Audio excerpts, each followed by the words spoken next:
Today we celebrate Maundy Thursday. And we're going to talk about, in the story I'm going to read, about the Passover. Passover is a Jewish tradition, and you can read about the first Passover in Exodus chapter 12. This is during Moses' time. I'm going to read a story out of the Jesus Storybook Bible. I can't remember the name of it.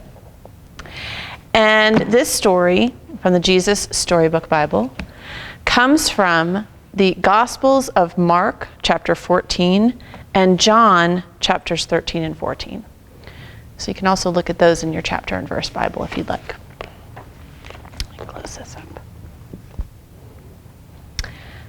The title of this story is The Servant King.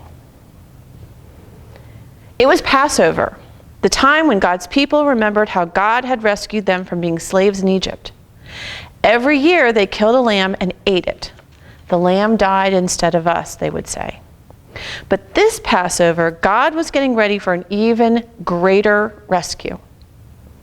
Jesus and his friends were having the Passover meal together in the upstairs room. But Jesus' friends were arguing. What about? They were arguing about stinky feet. Stinky feet? Yeah, that's right, stinky feet.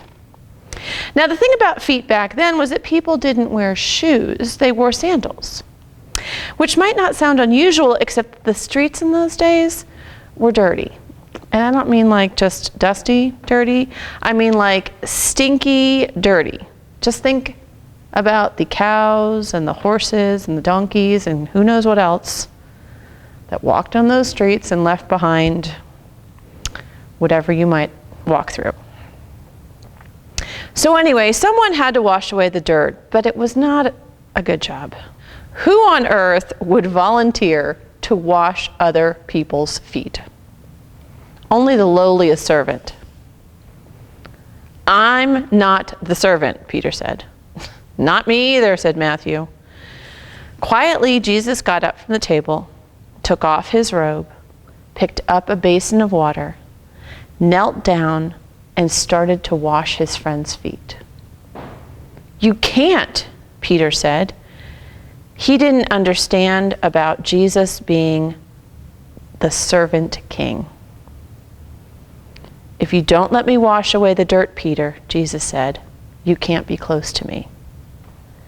Jesus knew that what people needed most was to be clean on the inside. All the dirt on their feet was nothing compared to the sin in their hearts. Then wash me, Peter said. Wash all of me. One by one, Jesus washed everyone's feet.